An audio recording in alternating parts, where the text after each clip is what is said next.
Assalamualaikum warahmatullahi wabarakatuh. Bismillahirrahmanirrahim. Alhamdulillahirabbil alamin. Allahumma shalli wa sallim ala sayyidina Muhammadin. Qala subhanaka la ilma lana illa ma 'allamtana innaka antal alimul hakim. Wa qala rabbi shrah li sadri wa yassir li amri wahlul 'uqdatam min lisani yafqahu qawli. Allahumma saddid lisani wahdi qalbi bihaqqi sayyidina Muhammad sallallahu alaihi wasallam. Alhamdulillah, Bapak Ibu jamaah muliakan Allah Subhanahu wa taala. Kita lanjut pertemuan keempat membahas kitab Matan Al-Ghayah Wat-Taqrib, kitab fikih mazhab Syafi'i yang menjadi kitab pegangan kita dalam belajar fikih ibadah. Insyaallah berangsur-angsur kitab ini bisa kita lanjutkan membaca dan sampai tamat insyaallah. Mudah-mudahan kita semua istiqamah. Amin ya rabbal alamin. Salawat teriring salam pada Rasulullah sallallahu alaihi wasallam. Semoga kita di akhirat kembali berjumpa dengan syafaat Nabi Muhammad sallallahu alaihi wasallam, berkumpul bersama orang yang kita cinta, berkumpul bersama orang-orang yang mendapat syafaat Nabi Muhammad sallallahu alaihi wasallam. Amin amin ya rabbal alamin. Dalam pekan yang lalu pembahasan kita sampai pada pembahasan najis, setelah membahas tentang air. Betul ya? Faslun fi bayani ma yathuru bid-dibagh.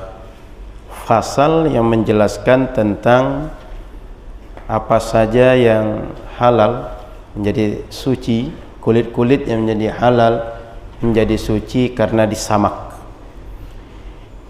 Kemudian kata muallif, kata penulis kitab, wa juludul maitati, dan kulit daripada hewan yang sudah meninggal, sudah mati, baik dagingnya dimakan atau tidak, atau disembelih secara syar'i atau tidak, tathuru bid-dibagh, menjadi suci dengan cara disamak. Illa jildal kalbi wal khinzir, kecuali kulit daripada anjing, babi, wa ma tawallada minhuma aw min ahadihima, termasuk anak keturunan daripada anjing dan babi, atau salah satu di antara anjing kawin dengan binatang yang halal lainnya, atau babi dengan binatang halal lainnya, atau anjing dengan babi kawin. Wa azmul maitati wa sya'ruha najisun, dan tulang daripada bangkai kemudian kulitnya adalah najis, illal adami, kecuali anak cucu Adam. Anak cucu Adam, manusia ini tak ada yang najis. Semasa hidup tidak najis, setelah meninggal juga tak najis. Makanya orang beriman ini kalau sempat sisa minumnya kita minum, itu tidak minum bekas najis, atau apapun yang merupakan milik dari anak cucu Adam sebelumnya, manusia, lalu kita berserikat terhadap makanan, minuman atau apa saja, itu tidak bekas najis. Kenapa? Karena manusia ini tak ada yang najis. Begitu meninggal juga tidak menjadi najis, sehingga apapun bagian tubuh dari manusia itu tak boleh untuk dimakan. Karena kalau tak najis kan berarti dia suci, berarti dia halal. Tetapi Allah Subhanahu wa taala memuliakan. Meskipun dia tidak najis, tidak boleh untuk diganggu gugat, tidak boleh dimakan, tidak boleh dibuat apapun, tapi dia disuruh untuk dikuburkan. Nah, pembahasan ini sebenarnya bagian dari pembahasan tentang najis. Kenapa muallif membahas langsung ke masalah kulit, kemudian tulang, kemudian bulu daripada binatang? Karena beliau berfikiran tentang kotoran manusia, kotoran binatang, itu orang sudah biasa memahami sebagai najis. Hal seperti ini orang mungkin tak terpikir sebagai najis, maka ditulis masalah seperti ini, sehingga perlu kita jabarkan lebih lanjut apa saja menjadi najis. Pekan lalu sudah kita bahas di antara najis itu adalah kotoran manusia, baik yang keluar dari depan dan yang keluar dari belakang. Nah, poin kedua adalah kotoran daripada binatang. Kotoran binatang itu najis. Jadi najis yang pertama itu kotoran manusia, baik keluar dari depan ataupun keluar dari belakang. Sudah kita rincikan dalam pertemuan yang lalu. Dari depan ada 4 jenis. 1 dia suci, 3 tidak suci. Yang kedua, kotoran binatang.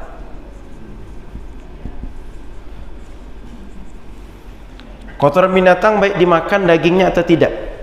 Contoh, kita dari rumah ada kotoran sapi, tinja kambing, tinja anjing, apa saja, atau kencingnya, yang boleh jadi basah oleh dia dinding pagar, atau dia sedang pipis, terkena badan kita, terkena pakaian kita, itu najis. Semua kotoran binatang, termasuk kotoran binatang yang kadang burung di masjid atau berbagai binatang lain yang ada di sekitar kita adalah najis. Kotoran ayam, kotoran bebek, kotoran kucing, itu adalah najis. Kalau kotoran itu menempel di badan atau di pakaian kita, mesti kita cuci. Ingat, najis tidak membatalkan wudhu. Hadas baru membatalkan wudhu. Oleh karena itu perlu kita tahu beda antara najis dengan hadas. Najis, kemudian hadas. Ini kan 2 kalimat sering kita ulang ini. Najis, hadas. Najis ini umumnya berbentuk materi atau nampak zatnya, bisa ditangkap kasat mata. Tapi hadas tidak. Orang kentut itu nggak bisa tangkap oleh kasat mata kita. Bersentuhan kulit nggak bisa. Yang kedua, beda antara hadas dengan materi dengan najis ini adalah najis tidak membatalkan wudhu umumnya. Umumnya tak batalkan wudhu. Contoh, ketika kita terinjak kotoran binatang tadi, cukup kita bersihkan saja, tidak perlu ulang wudhu. Tidak membatalkan wudhu.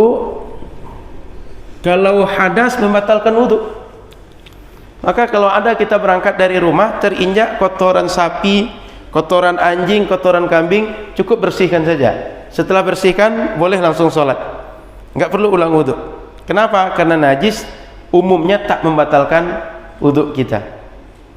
Tapi hadas semuanya membatalkan wudhu. Baik hadas kecil, hadas besar membatalkan wudhu kita. Paham bedanya? Ini 2 di antara beda hadas dengan najis. Najis umumnya kasat mata. Contoh ini, nampak oleh kita. Kotoran manusia, kotoran binatang itu nampak. Baik dari kubur, dari dubur keluarnya itu nampak. Betul? Rata-rata nampak oleh kita najis itu. Lalu nanti ada darah, nanah, itu kan nampak, jelas bendanya. Tapi hadas tidak. Tidak tertangkap oleh indrawi kita kalau hadas ini. Nah, seperti contoh hilang akal. Kan tidak nampak oleh kita orang berakal atau tidak. Banyak orang yang dia gagah, badannya bagus, tegak, ganteng, tapi tak berakal.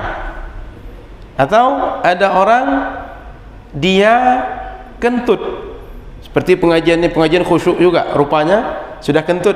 Ketika akan isya dia pergi berwudu, nggak tahu kita orang ini berhadas atau tidak. Nah, maka ini 2 perbedaan mendasar antara najis dengan hadas. Najis materi umumnya atau nampak, bisa dirasa oleh indrawi kita, tapi tak membatalkan wudhu. Tapi kalau hadas, dia tidak materi dan bisa membatalkan wudhu kita pada umumnya. Kenapa saya sebut pada umumnya? Karena najis ini ada yang keluar dari kubur dan dubur, dia menjadi pembatal wudhu. Selain itu, kebanyakan tidak membatalkan wudhu. Contoh, badan kita berdarah, kita masuk ke masjid terjepit oleh pintu, keluar darah, cukup darah dibersihkan, kita tak batal wudhu. Atau kita punya bisul atau punya jerawat, keluar nanah banyak, keluar darah banyak, itu dibersihkan saja, tak perlu ulang wudhu. Kenapa? Karena dia tidak membatalkan wudhu pada umumnya. Paham? Nah, itu sebabnya pada umumnya tidak disebutkan tidak membatalkan wudhu keseluruhan, karena ada yang keluar dari kubul dan dubur, ia najis dan dia membatalkan wudhu. Najis sekaligus hadas nanti. Baik, itu jenis najis yang kedua. Yang ketiga, darah, terutama darah yang mengalir. Ini untuk membatasi bahwa jangan kira nanti setiap darah najis, sehingga yang ada dalam daging kita juga disebut najis. Enggak, tapi darah yang keluar, luka kita, itu yang maksud dengan darah yang mengalir itu. Tapi darah dalam tubuh kita, atau orang memar kan nampak darah kadang itu. Kalau orang memar, darah di dalam kulit itu membeku, itu tidak najis. Najisnya kalau keluar. Kalau tidak keluar tidak najis. Termasuk di sini pengecualian nanti binatang-binatang yang tak punya darah atau darahnya sangat sedikit. Contoh nyamuk, contoh rayap, semut. Ini kan binatang-binatang yang darahnya boleh saya katakan tidak ada semua, sangat sedikit, minim sekali darahnya. Binatang ini bila mati kita tepuk di badan kita, ini tidak jadi najis. Kenapa? Darahnya tidak darah yang banyak. Termasuk juga ada orang luka. Luka itu biasanya butuh ini, apa namanya, di bagian darah itu yang menutup luka sehingga tak mengalir lagi. Bukan, lapisan darah itu sendiri, jaringan darah. Orang kalau punya itu, darah itu cepat berhenti. Kalau udah hilang itu, darah nggak keluar terus. Hemoglobin atau apa namanya, dalam bagian darah itu. Maka kalau kita luka, itu darah itu kadang dia bisa berhenti sendiri, kadang tidak. Nah, ada darah yang dia ditoleransi jika jumlahnya sedikit, itu meskipun berdarah kita tak membatalkan wudhu kita. Contoh darah yang cuma sebesar logam, kayak logam 500 itu, logam yang 1000 itu. Sebab bila kita bersihkan juga boleh jadi nanti darah banyak keluar. Sementara yang tadi itu membeku karena masih ada jaringan darah yang mengatur darah tak lagi keluar. Nah itu, maka termasuk darah yang dimaafkan. Nah, maka darah yang mengalir, yang keluar dari luka kita, itu yang najis. Tapi najis yang dimaafkan termasuk darah yang sedikit bekas luka. Nah, baik. Yang sama dengan darah ini adalah nanah. Nanah yang keluar dari kulit kita. Kalau nanah yang tersimpan dalam kulit tidak. Kan bisul itu kadang-kadang kan nggak keluar dia. Atau orang bekas luka nanah selama dalam kulit tidak keluar, itu tidak najis. Tapi bila dia keluar atau pecah dari kulit, itu adalah najis. Termasuk kalau kita punya luka-luka di anggota wudu atau bukan anggota wudu, mungkin kita kelupas atau kita garuk sehingga dia keluar nanahnya. Nanah itu hukumnya najis. Kemudian muntahan. Muntahnya enggak najis, tapi yang keluar ketika muntah itu yang najis. Yang keluar dari lambung. Maka yang keluar dari lambung itu najis, keluar dari ketika kita muntah atau ketika kita tidur. Pernah tengok di masjid itu dilarang tidur. Di sini boleh tidur enggak orang? Kenapa dilarang tidur? Kalau ada orang tidur keluar dari lambungnya cairan, bukan dari tenggorokan. Kalau tenggorokan itu enggak najis. Seperti dahak, ludah, itu enggak najis. Tapi kalau keluar dari lambung, keluar dari saluran pencernaan setelah lambung, setelah kerongkongan ke bawah, itu menjadi najis. Maka muntahan dia keluarnya bukan dari sini, tapi dari dalam. Nah, apabila ada orang tidur ngiler, keluarnya bukan dari area tenggorokan tapi dari lambung atau di bawah dari lambung, dari usus dan segala macam, itu hukumnya najis. Itu sebabnya sebagian masjid nggak boleh orang tidur di masjid. Apa sebab? Khawatir kalau sempat kepalanya rendah dari badan, keluar cairan dari lambung atau di bawah lambung, intinya dari perut bukan dari tenggorokan, itu bisa menjadi sebab najis dan orang akan sholat. Sehingga supaya orang tidak menjadi sebab najis di masjid, dilarang tidur di masjid. Itu sebabnya Bapak Ibu. Jadi bukan tidak beralasan kenapa dilarang tidur di masjid. Tapi orang yang ngerti atau ada fasilitas yang menyebabkan orang ini tidak akan keluar najis di masjid, itu nggak apa-apa dibiarkan di masjid. Cuma kalau orangnya nggak paham dan kita nggak punya fasilitas, contoh bantal. Kalau bantal biasanya kepala kita agak tinggi. Kalau agak tinggi, kecil kemungkinan keluar air yang berasal dari lambung atau dari usus kita. Umumnya kemungkinan keluar cuma dari tenggorokan atau dari mulut kita. Jadi itu Bapak Ibu, makanya kalau ada kadang-kadang masjid tidak boleh tidur di masjid, kita jangan marah dulu. Itu pengurusnya nggak ngerti, itu pengurusnya arogan. Jangan dulu begitu. Sebab itu kenapa sebagian masjid melarang tidak boleh tidur di masjid. Yang kedua, kadang-kadang kan orang sekarang tidur di masjid, iya, tapi barang masjid hilang juga. Berapa kali masjid-masjid itu ngadu, apa namanya, tempat kan dibuat tempat celengan itu, mungkin dekat pintu atau di dalam sudah diikat dengan rantai yang kuat, hilang juga. Nah, itu sebabnya kadang-kadang di masjid nggak dibolehkan orang tidur, nggak dibolehkan 24 jam terbuka, hanya di waktu sholat. Kenapa? Satu, sudah beralih sikap manusia, orang tidak lagi amanah. Yang kedua, orang nggak paham mana najis, mana yang bukan najis. Termasuk juga kadang-kadang anak-anak kah atau orang dewasa kah, ketika mengenali area masjid nggak paham fikih tentang masjid, sehingga kapan orang masuk, kapan orang main, itu nggak paham tempat bernajis atau tidak, yang nanti orang akan sholat. Nah, itu sebabnya kadang-kadang masjid ada yang ketat, pengurus tidak membuka kesempatan 24 jam untuk berada di masjid atau orang tidur di masjid.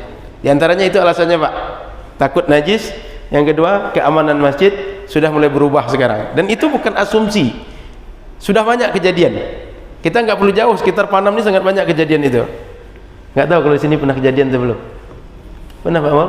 Atau Pak Rizal pernah? Mungkin pernah, saya nggak tahu berita itu, tapi yang jelas banyak yang sudah mengadukan tentang kejadian itu. Masjid besar, masjid kecil, paripurna atau bukan, banyak kejadian. Maka kita tak perlu skeptis kalau ada sebagian pengurus masjid tidak membuka kesempatan sholat untuk orang musafir atau terbuka 24 jam. Jangan kita berburuk sangka dulu, lihat dulu, barangkali ada sejarah di balik keputusan itu, karena banyak sekali kejadian. Baik, kemudian yang menjadi najis adalah bangkai.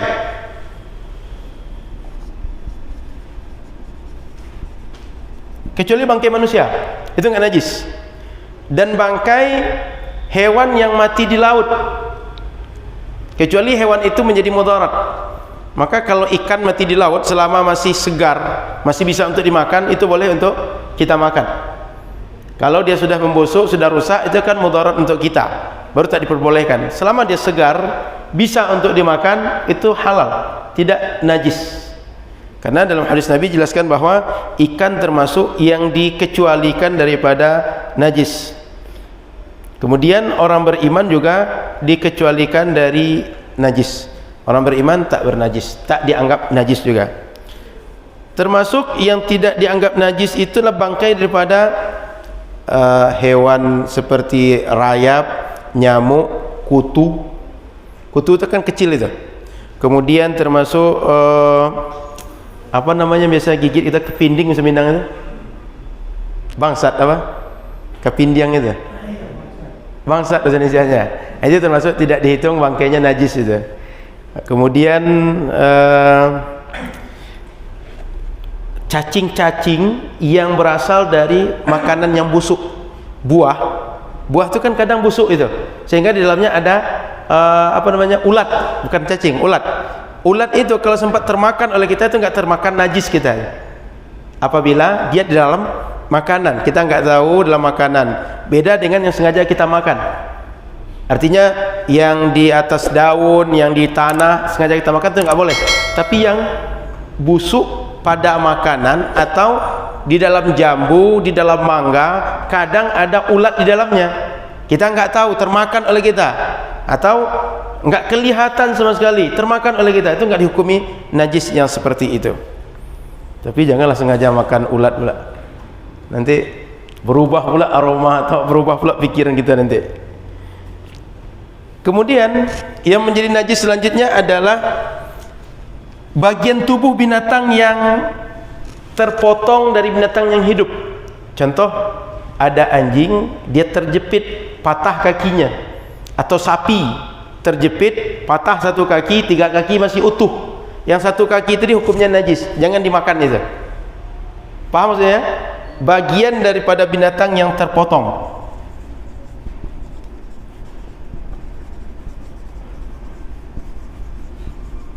Kan kadang-kadang ada sapi atau kambing yang masuk ke dalam ini, ke dalam perangkap atau tertangkap di dalam ranjau atau di pagar atau ayam, bagian yang terpotong dari binatang itu meskipun daging yang segar, tahu kita kejadiannya daging tersebut adalah najis hukumnya. Jadi itu juga sebabnya kita manusia kalau potong kuku, potong rambut dianjurkan ditanam bagian yang terpotong dari anggota tubuh kita. Termasuk kalau melahirkan, itu kan biasanya tempat kita dalam rahim itu? Ari-ari bahasa kitanya ya. Ari-ari itu dianjurkan untuk dikubur. Dibuang sih tidak ada masalah, boleh, tetapi sebaiknya dikubur. Jangankan itu, rambut kita, kuku kita, kalau kita potong sebaiknya dikubur. Nah, binatang ketika terlepas dari bagian badannya terpotong, bagian yang terpotong tadi dihukumi najis. Kecuali biasa kita kucing. Kucing itu meskipun dia sering ke rumah kita lepas bulu-bulunya, itu enggak dihukumi najis. Kenapa? Kata Nabi, kucing itu binatang yang sering kali, yang akrab betul dengan kalian, sering ngelilingi kalian. Dia main di rumah kita, main di kasur kita, main di kamar kita. Sulit untuk kita mengatur dia, dan dia sangat dekat dengan kita. Artinya kadang dia bergelut dengan kita, kadang dia memanjat badan kita. Kalaulah bulu daripada kucing itu juga najis, mungkin payah kita untuk ibadah. Di zaman Nabi sudah disebut Nabi seperti itu, apalagi di zaman ini. Zaman ini kan ada orang yang suka membesarkan kucing itu, sampai buat pagarnya, buat kandangnya, beli makanan, dibersihkan kotorannya. Kalau ada orang seperti itu, dia pasti dekat dengan kucing. Kadang kan digendong kucing itu, kadang tidur dekat dia, kadang duduk dengan dekat dia. Itu bulu-bulu itu tidak dihitung dengan najis. Nah, tapi secara umum bagian yang terlepas, yang terpotong dari binatang yang hidup itu adalah najis. Kemudian yang selanjutnya, kenapa disebut binatang yang hidup di sini? Karena kalau sudah binatang yang mati, otomatis bangkai. Kalau bangkai nggak perlu dipertanyakan lagi, karena sebelumnya sudah kita bahas. Sehingga di sini disebutkan bagian binatang yang terpotong dari binatang yang hidup. Sebab kan orang mungkin bertanya, kalau bangkai bagaimana? Sudah dijelaskan. Sekarang ada bagian binatang yang putus dari binatang yang hidup. Kan orang bertanya itu, dia dihitung bangkai atau bukan? Dimasukkan ke dalam hukum bangkai, sama-sama najis hukumnya. Kemudian yang dihukumi najis juga adalah minuman-minuman yang memabukkan. Kayak kita arak. Minuman-minuman memabukkan, apakah dibuat secara kimia atau dibuat secara alami? Anggur, tuak, arak, yang sejenis itu, ketika dia menjadi minuman yang memabukkan, itu najis. Tapi ketika dia masih proses fermentasi, belum menjadi yang memabukkan, itu dia tidak najis. Atau nanti dia berubah lagi menjadi cuka, itu enggak najis. Selama ketika berubah menjadi cuka tadi prosesnya alami, tidak dengan proses apakah diinjeksi atau ada dikasih obat, dikasih alat atau dikasih benda yang lain. Selama dia berubah dengan alami dari proses minumannya memabukkan, dari tuak menjadi cuka secara alami, itu tidak najis. Maka cuka boleh untuk kita jadikan bumbu makanan, untuk kita obat, untuk minum langsung atau yang lain. Kenapa? Cuka itu tidak najis. Nah, cuka itu kan prosesnya fermentasi juga. Jadi minuman yang memabukkan itu dalam mazhab Syafi'i termasuk najis. Itu sebabnya kadang-kadang kita mendapatkan informasi memakai parfum yang ada alkohol nggak boleh ketika sholat. Kenapa? Membawa najis. Kenapa? Alkohol itu ada yang dikategorikan termasuk minuman yang bisa memabukkan, sehingga dia masuk kategori najis. Paham? Kenapa sebabnya? Kadang-kadang parfum yang ada alkohol disebut tidak boleh dibawa sholat. Itu hukum dasarnya, pola berpikirnya di sini.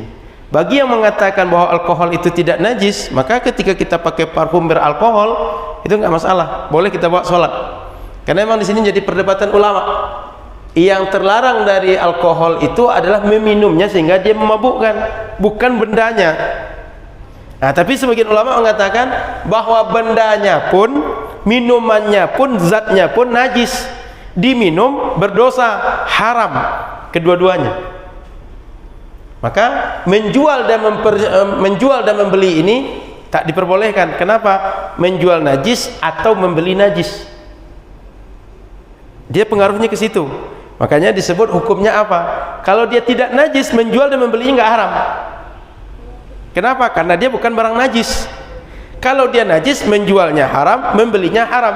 Karena najis bukan untuk diperjualbelikan. Di antara syarat barang boleh diperjualbelikan itu adalah dia halal. Dia diperbolehkan oleh agama untuk kita konsumsi, kita manfaatkan, untuk kita pakai. Yang mabuk kan, dia nggak boleh. Paham Bapak Ibu? Nah, itu sebabnya kenapa dia dihukumi najis. Kemudian nanti kenapa ketika sholat kita nggak boleh pakai parfum yang ada alkoholnya. Dasar berpikirnya di situ. Baik, yang terakhir yang disebutkan langsung oleh nas Al-Quran atau hadis adalah binatang yang disebut dengan anjing dan babi. Anjing dan babi, dan turunan dari keduanya, baik anjing kawin dengan babi, atau anjing dengan binatang halal lainnya, atau babi dengan binatang halal lainnya, atau babi dengan babi, anjing dengan anjing. Anaknya mereka semuanya itu najis, turunannya juga najis. Jadi ini diantara beberapa yang dihukumi najis. Kemudian tambah yang tadi, ada katanya bagian binatang yang terpotong. Poinnya masuk di sini, yaitu kita membahas tentang kulit. Itu kan kulit tadi. Kulit menjadi suci dengan cara disamak. Kenapa? Kulit masuk di sini. Bagian binatang yang terpotong dari yang hidup. Yang kedua, bagian binatang dari bangkai. Kan setelah binatang itu dipotong, kan statusnya jadi bangkai lagi. Sudah dipotong, tidak lagi disebut binatang hidup. Maka masuk poin 6 dan 7, sehingga dijelaskan di sini. Karena sebagian orang memanfaatkan kulit binatang. Kira-kira boleh tidak memanfaatkan kulit binatang yang sudah disembelih, atau binatangnya tak disembelih, dia sudah mati. Setelah dia mati, kulitnya bisa enggak kita bisa ngambil, boleh enggak dimanfaatkan? Apa kata muallif? Boleh, selama kulit itu diproses dengan disamak. Disamak itu artinya dibuang semua lemak, semua gajih, semua darah, semua daging, apapun yang ada di kulit kecuali bulunya, dibuang semua, dilepas semuanya. Maka kalau kita samak itu dibolehkan. Di sini timbul lagi perbedaan. Kulit ini apakah berasal dari daging yang dari binatang yang dagingnya boleh dimakan? Kalau di sini berarti hanya terbatas pada binatang-binatang yang halal dagingnya dimakan. Kambing, sapi, kerbau, onta, kuda, dan lain-lain. Di sini daging binatang yang tak boleh dimakan pun boleh, dan tidak boleh dimakan. Ini perbedaan ulama. Nih, boleh dimakan. Poin di sini, yang sini tak boleh dimakan. Sehingga kulit ular, kulit harimau, kulit buaya, kulit apa lagi? Pokoknya kulit binatang biasa digunakan orang. Bila mengambil mazhab yang ini, maka kulitnya boleh dimanfaatkan untuk dompet, boleh untuk ikat pinggang, boleh untuk mantel, boleh untuk jaket, boleh untuk sepatu, dan boleh untuk yang lain. Kenapa? Karena daging binatang yang boleh dimakan, tak boleh dimakan, itu adalah kulitnya halal selama prosesnya disamak. Dibersihkan. Namun kelompok ini tetap mengatakan bahwa anjing dan babi tetap tak boleh. Meskipun mengatakan yang tak dimakan dagingnya boleh, tapi daging anjing, kulit anjing dan babi atau turunan dari anjing dan babi seperti poin yang 9 ini tetap tidak boleh kulitnya untuk dimanfaatkan. Paham? Meskipun di sini perdebatannya ada, boleh dimakan daging dari binatang, boleh dimakan kulit dagingnya. Mohon maaf, kulit binatang yang boleh dimakan dagingnya. Di sini kulit dari binatang yang dagingnya boleh dimakan dan tidak boleh dimakan dagingnya. Tapi mereka mengecualikan kulit daripada anjing babi dan turunan dari keduanya. Paham poin ini? Itu makanya ada perdebatan, boleh nggak kita memakai yang berasal dari kulit buaya, kulit ular, kulit binatang yang lainnya. Nah, itu sebabnya di sini penulis menyebutkan tentang kulit yang disamak, kemudian tentang tulang binatang dan kulit binatang. Karena ini tadi kulit binatang akan masuk ke sini nanti. Kemudian bulu binatang, kemudian tulang binatang akan masuk ke sini. Sebab bagian daripada binatang. Oke. Baik, sampai di sini kita buka dulu diskusi, baru kita masuk cara membersihkan najis. Silakan kalau ada yang bertanya.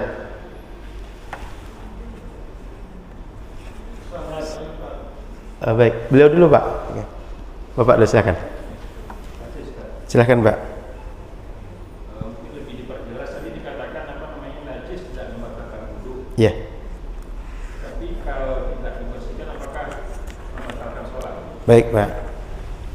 Najis apabila kita kena najis tidak membatalkan wudu, tapi najis tidak boleh dibawa sholat.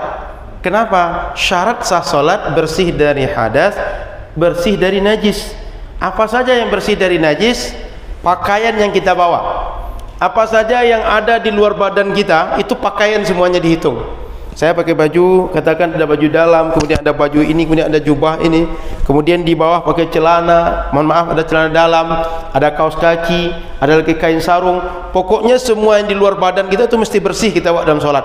Peci, kita pakai kacamata, kita pakai, mungkin ada pakai kalung, ibu-ibu pakai anting, kita pakai cincin, kita pakai jam tangan, kita pakai celana, kemudian ada ikat pinggang, kemudian bawa HP, kemudian HP ada tempat HP itu, apa namanya, sarung HP itu kan, casing HP, kemudian kita memakai kaos kaki, dari ujung kaki sampai ujung kepala, apabila dia di luar badan kita bawa dalam sholat itu mesti semuanya bersih dari najis. Pakai badan kita bersih dari najis, semua yang kita pakai di badan bersih dari najis, dan tempat yang kita gunakan bersih dari najis.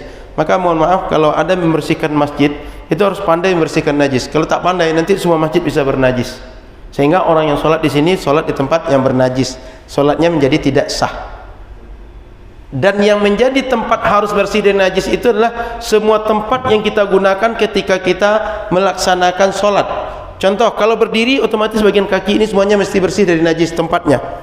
Kalau kita rukuk masih bagian kaki. Kalau kita sujud maka semua bagian yang terpakai untuk sujud itu mesti bersih dari najis. Di luar itu ada najis tidak ada masalah. Tapi tempat yang kita pakai untuk sholat semuanya mesti bersih dari najis. Jadi tidak membatalkan wudhu Pak, tapi nggak boleh dibawa sholat. Kenapa? Orang bernajis tidak boleh sholat karena statusnya tidak suci. Begitu Pak. Nah, cukup Pak. Jadi harus kita bersihkan. Kalau tak kita bersihkan membawa najis dan sholat menjadi tidak sah.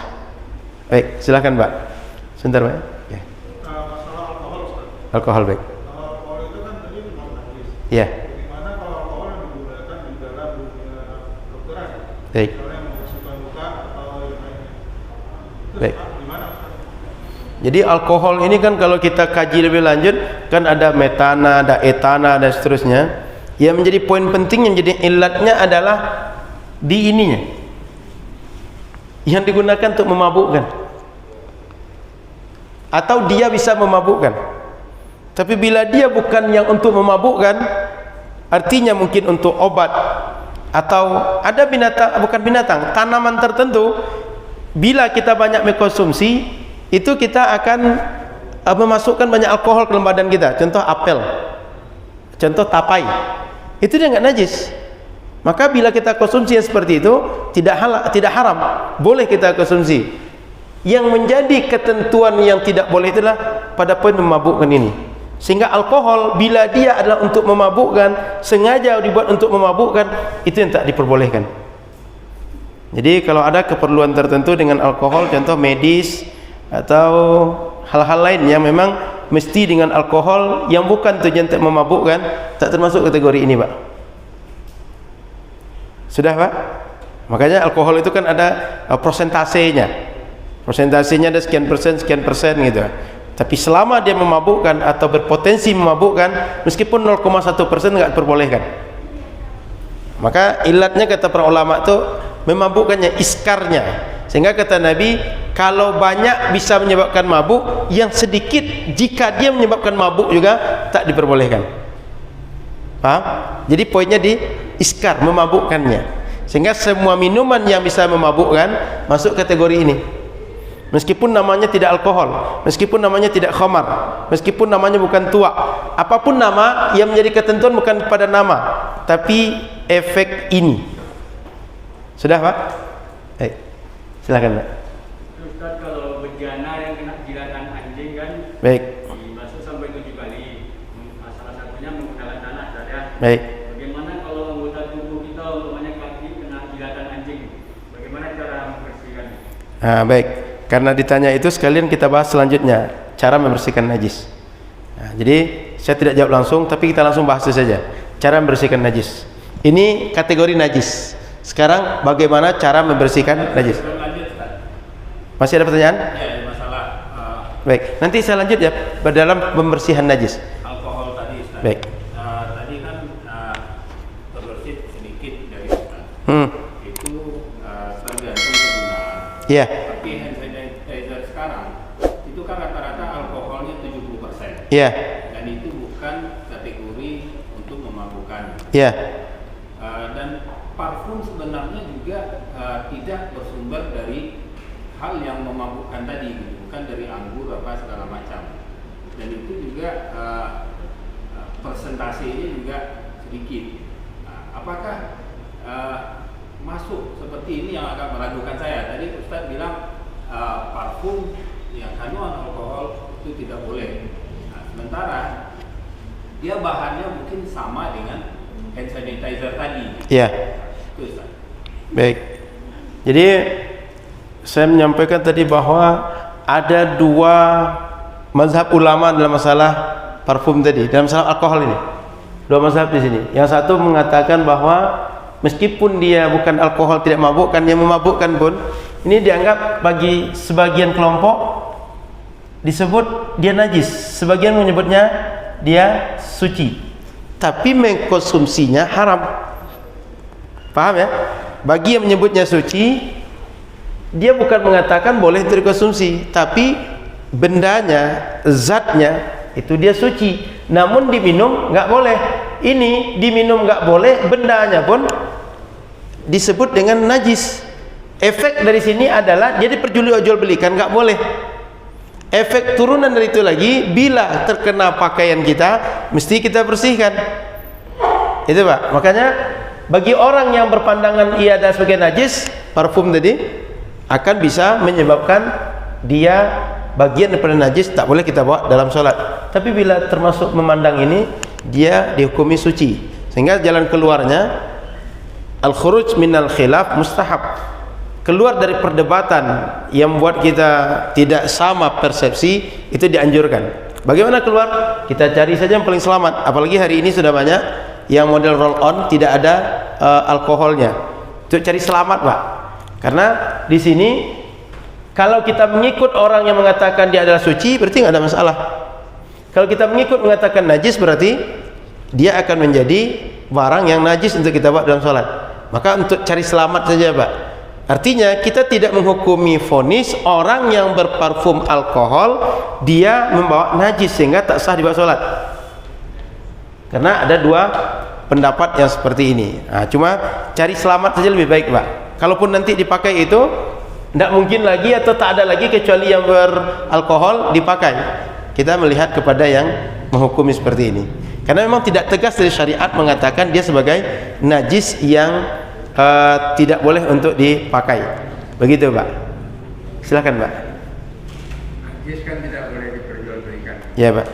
Sekarang ini kan kita membeli kotoran ayam, Ya. kotoran kambing, tapi bukan dalam fungsinya sebagai najis ya. Ya. Itu bagaimana? Baik, makanya kebanyakan orang yang mengerti tentang najis tak boleh diperjualbelikan, dia tak menyebut membeli binatang atau kotoran binatang, tapi upah dari mengumpulkan kotoran binatang, upah daripada menyediakan kotoran binatang yang semestinya dibuang. Karena membeli kotoran, yang kotoran tadi sudah kita bahas, dia adalah najis.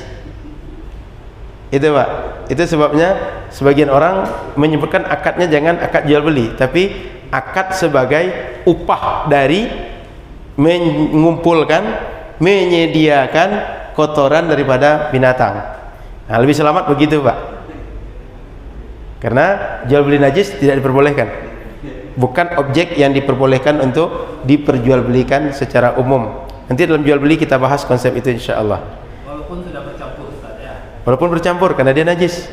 Najis ketika bercampur dengan benda lain tetap dia akan menjadi bagian daripada najis. Justru najis itu semakin banyak. Karena dengan pencampuran tadi otomatis banyak yang terkena najis. Dia najis, benda yang tercampur terkena dengan najis. Gitu Pak. Jadi tercampur dengan tanah, tercampur dengan yang lain, dihukumi najis. Sehingga yang paling selamat itu upah atau uang terima kasih dari dia mengumpulkan kotoran tadi. Itu yang paling selamat. Kenapa Pak? Beli karungnya saja, atau uang terima kasih, atau upah keringat. Nah, gitu Pak. Kalau sebentar Pak, dalam bahasa fikih itu namanya helah. Helah itu artinya apa? Mencari solusi dari sesuatu yang dilarang menjadi tak dilarang. Caranya, akadnya dirubah kepada yang diperbolehkan oleh syariat. Nah, itu Pak. Secara substansi kan memang begitu juga kerja orang tadi. Orang yang punya binatang, orang punya kandang, dia memang mengumpulkan sehingga dia punya keringat untuk itu. Kalau tidak dia kumpulkan, ya dia bisa saja berserakan atau dibuangnya atau jadikannya untuk tanaman dia sendiri. Sekarang kita minta kepada dia rasa terima kasih kita bayar kepada dia. Gitu Pak. Substansi bisa masuk, secara akad juga bisa dibenarkan. Baik, silakan. Siapa tadi Pak? Silakan Pak. Bagaimana dengan binatang buruan seperti rusa yang kena tembak? Ya. Terus apakah itu harus disembelih dulu? Dikatakan bisa atau dimakan? Baik. Kemudian burung yang kena tembak mati, apakah bisa dimakan? Baik. Pembahasan ini nanti ada pada bab penyembelihan dan bab buruan. Ada pembahasan itu, as-saidu waz-zabihah, tentang buruan dan penyembelihan. Secara umum dahulu ada pembahasan tentang al-kalbul mu'allam. Kalbul mu'allam itu bahasa kita anjing terlatih untuk berburu.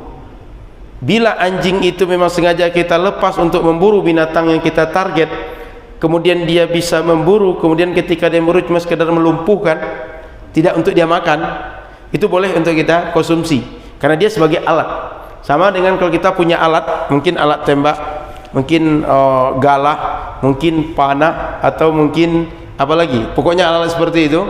Semua alat itu jika sekedar untuk melumpuhkan, tidak mematikan langsung, itu boleh untuk kita jadikan sebagai hewan untuk kita makan. Kalau dia alat, syaratnya alat tadi dia tajam dan mati binatang tadi karena ketajaman alat, bukan karena benturan kuat dari alat.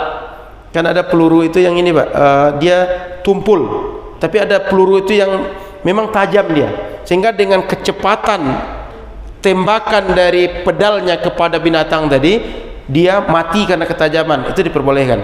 Nah, nanti insyaallah dalam bahasan tentang sembelihan dan buruan kita bahas lebih detail. Jadi secara konsep umum, alat-alat seperti itu jika alatnya tajam, sengaja kita tembakkan atau kita lepaskan untuk tujuan target tadi dan memang mati karena alat kita tadi, itu diperbolehkan. Sehingga kalau kita berburu memang galah tadi memang tujuannya untuk melempar dia dan mati oleh galah tadi, bukan karena nyasar Pak. Kan bisa jadi nyasar nih, tiba-tiba lempar gitu saja, rupanya ada yang mati, itu nggak diperbolehkan. Itu memang sengaja, alat yang disengajakan untuk berburu. Nah, itu diperbolehkan Pak. Nanti insya Allah kita bahas lebih lanjut. Silakan Pak. Ini kan tentang ulat. Ulat tadi kan Ulat. tidak termasuk najis Pak. Tapi bagaimana dengan ulat sutra Ustaz? Yang liur yang dimanfaatkan yang menjadi benar dan benar menjadi kain sutra. Baik. Gimana Ustaz? Jadi ulat itu secara secara dalil hadis, dalil Al-Quran itu nggak dijelaskan secara langsung. Kenapa? Ulat itu nggak lazim ada di Arab zaman dulu gitu. Kemudian ulat itu secara umum dia tak selamanya semuanya menjadi mudarat bagi manusia. Di antara binatang atau makanan atau benda tertentu yang dijadikan najis oleh syariat, umumnya menjadi mudarat. Ulat itu tak selamanya menjadi mudarat bagi manusia. Itu sebabnya tadi disebutkan kalau kita termakan ulat yang ada di buahannya membusuk atau tidak membusuk dia tapi ada ulat di situ, itu tak dihukumi dengan najis. Kenapa? Tak mudarat bagi kita. Tapi para ulama kemudian mengkaji tentang binatang-binatang yang jenis seperti itu. Ada ulat, kemudian ada cacing, ada yang lain. Itu MUI ada pembahasan seperti itu. Itu karena faktor dia pertama menjijikkan, yang kedua karena faktor ada sebagiannya yang menjadi mudarat, itu tak diperbolehkan oleh ulama kita. Maka ulat jangan sengaja dikonsumsi, apalagi dikumpul ulat kan dimakan gitu. Karena ada orang yang itu hobinya itu makan kutu. Itu pernah saya baca informasi, makan kutu, makan apa lagi, makan nyamuk segala macam. Ada-ada aja hobi orang, makan cacing dan segala macam. Nah, itu tak diperbolehkan oleh syariat. Begitu, Pak. Kecuali nanti pergunaannya untuk obat. Ya memang tak ada lagi obat selain itu. Kan ada jenis-jenis binatang tertentu dia untuk obat gunanya. Cacing, kemudian apa lagi? Kutu, sakit kuning. Kutu segala macam. Berbagai binatang tertentu jadi obat dia. Nah, itu. Nah, ulat sutranya bagi laki-laki tak diperbolehkan. Tapi bagi perempuan diperbolehkan. Karena memang liurnya tadi yang menjadi bahan untuk baju tadi tidak dihukumi dengan najis. Nah, sehingga bagi laki-laki kata Nabi di dunia umatku tak diperbolehkan, bagi mereka di akhirat diperbolehkan. Tapi yang perempuan diperbolehkan. Maka kalau ada bahan sutra, terutama bahan sutra yang dominan sutra, itu laki-laki nggak boleh pakai. Tapi kalau ada campuran, apalagi campuran sutranya itu lebih sedikit dibanding campuran, kan ada sutra kemudian campuran sutra, campuran lebih banyak pada sutranya, laki-laki boleh memakai. Perempuan 100% sutra pun diperbolehkan, kecuali ada orang yang butuh pakaian sutra itu untuk obat penyakit kulit. Kan katanya juga bisa obat penyakit kulit dengan sutra itu bisa sembuh. Kalau ada orang untuk pengobatan pakai bahan baju dari sutra atau bahan pakaian dari sutra, itu diperbolehkan. Bukan karena sutranya, tapi karena obat dari penyakit. Begitu, Pak. Sudah? Cukup? Kita lanjut cara bersihkan najis. Baik. Saya hapus boleh ya? Ini nggak ada di buku kita, makanya saya tuliskan semua. Di buku kita cuma pembagian sebagian dari hal ini yang tidak umum dibahas. Ini yang sudah umum diketahui tapi tidak diulang oleh penulis dalam buku. Maka kita perlu bahas lebih lanjut. Cara membersihkan najis. Pertama, najis ini ada namanya najis hukmiyah, ada najis ainiyah. Hukmiyah ini adalah najis yang dia sebenarnya najis, cuma zatnya sudah nggak nampak lagi. Contoh, ada orang pernah kencing di sudut suatu tempat, enggak di masjid, katakan di kamar mandi, di sudut kamar mandi itu, karena sudah lama tak dipakai kan kering. Ketika kering kan nggak nampak lagi najisnya. Itu secara hukum tempat tadi najis, tapi benda najisnya nggak nampak. Kenapa? Sudah berjalan waktu. Atau baju kita mungkin pernah kena kotoran apa segala macam, belum pernah kita bersihkan, itu tetap bernajis meskipun nggak nampak bendanya. Ini disebut dengan najis hukmiyah. Secara hukum dia bernajis meskipun tidak nampak najisnya. Yang kedua ainiyah. Ini najis yang memang nampak najisnya, jelas najisnya, masih nampak basahnya, nampak darahnya, nampak muntahnya, nampak nanahnya, atau yang lain-lain. Ini dari segi memandang najis itu dia najis atau tidak. Ada hukmiyah, ada ainiyah. Hukmiyah dihukumi najis tapi nggak nampak lagi bendanya. Ainiyah bendanya masih nampak dan dia najis. Azan Isya kan? Kita azan dulu, setelah Isya kita sambung insyaallah. La ilaha illallah Muhammad rasulullah sallallahu alaihi wasallam.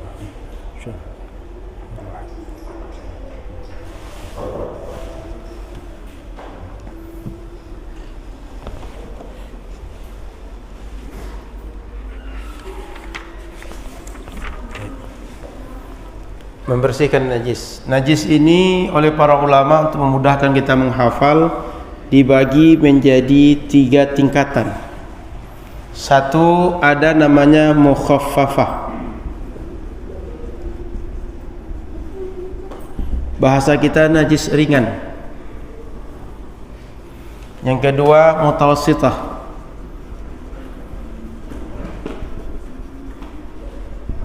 Yang ketiga mughallazah.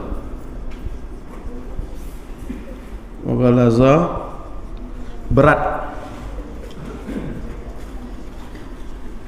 Ringan ini contoh kencing bayi usianya kecil dari 6 tahun ya, kecil dari 6 tahun dan belum memakan apapun kecuali ASI. Maaf, 6 bulan. 6 tahun sudah SD, Pak. 6 bulan. Kecil dari 6 bulan dan belum makan apapun kecuali ASI. Kenapa ini disebut najis mukhaffafah? Karena anak laki-laki ini sering dibawa-bawa oleh orang tuanya. Kalau dia setiap kencing dia menjadi najis, ini merepotkan, menyusahkan. Anak perempuan dia nggak biasa dibawa, dia banyak di rumah. Yang kedua, anak laki-laki dengan anak perempuan kalau dari segi kekentalan urin itu beda.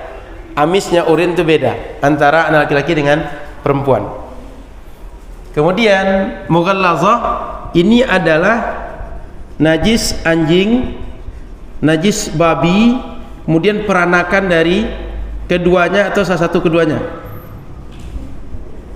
Anjing, babi atau salah satu dari keduanya. Itu najis mughallazah.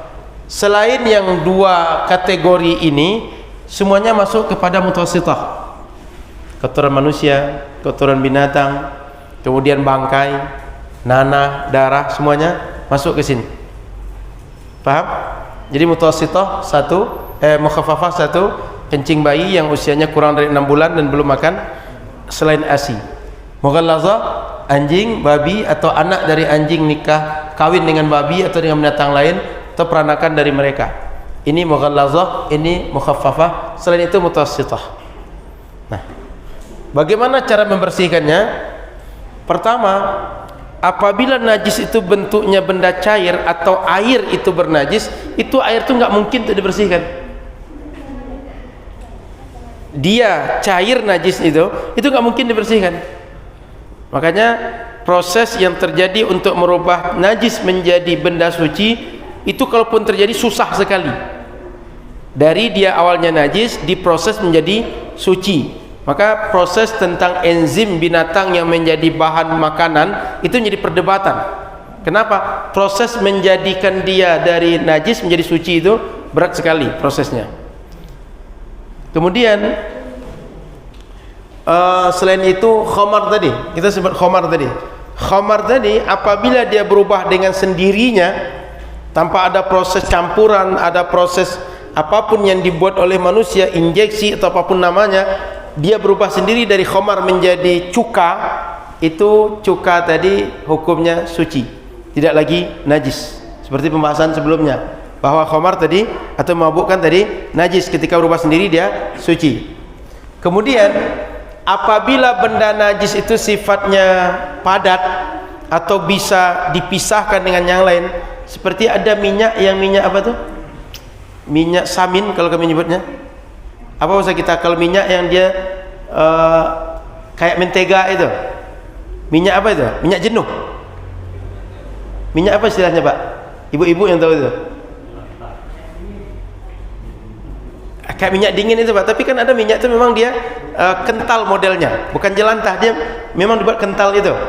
Kita nyebutnya minyak samin kalau di Arab. Nah, minyak yang seperti itu kalau mati tikus di sana, itu cukup buang yang terkena oleh tikus tadi saja, yang lain tetap pakai. Tapi kalau cair semuanya menjadi bernajis. Kenapa? Tidak mungkin dibersihkan. Oke.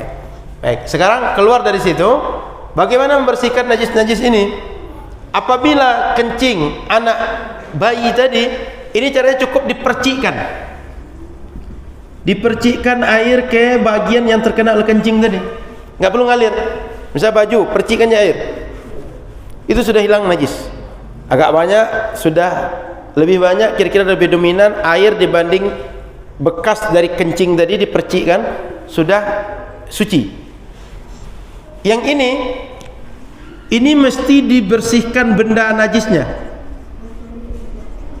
Dibersihkan najis yang menempel di badan atau pakaian dengan air yang mengalir. Cukup sekali. Seandainya 2 atau 3 kali boleh, tapi cukup sekali kalau sudah dibersihkan dengan air yang suci, mensucikan dari badan kita, sudah cukup.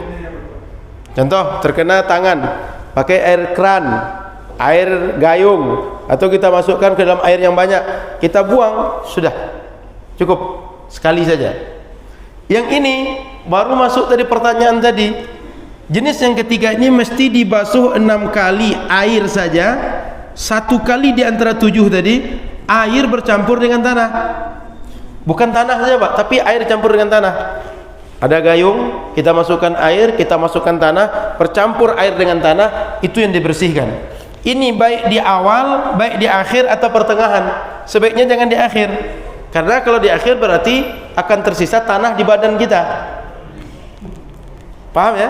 Sebaiknya kalau tidak di awal, di pertengahan. Yang jelas secara hukum ini boleh di mana saja. Yang 1 kali dengan tanah ini, air dengan tanah ini. Nah, ini cara membersihkan najis secara umum. Yang pertama cukup dipercikkan, yang kedua dibersihkan sehingga hilang benda najis dari badan atau pakaian, cukup sekali air saja. Boleh 2 kali atau 3 kali. Mungkin kita ragu, mungkin kita tak pasti. Dibasuh 2 sampai 3 kali, boleh. Yang ketiga ini mesti 6 kali kita bersihkan, 1 kali diantaranya dengan air campur tanah. Badan kita, pakaian kita, alat kita, sama cara membersihkannya. Maka kalau orang biasa memakai alatnya dengan benda najis, itu sulit kita membersihkan, terutama bersih untuk benda yang memakan, untuk anjing dan babi dan seterusnya. Saya kira cukup. InsyaAllah kita lanjut dalam pekan akan datang. Kita bahas nanti akan datang sedikit tentang najis-najis yang dimaafkan oleh syariat. Artinya dia najis, tetapi oleh syariat tidak dihukumi najis. Kita dengan benda tersebut boleh tetap sholat.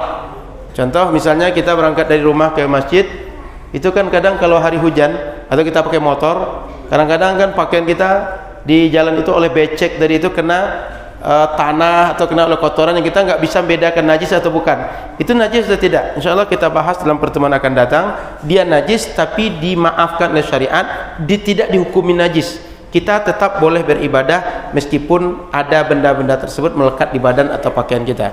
Terima kasih. Mohon maaf salah dan kurang. Subhanakallahumma bihamdika, asyhadu an la ilaha illa anta, astaghfiruka wa atubu ilaika. Assalamualaikum warahmatullahi wabarakatuh.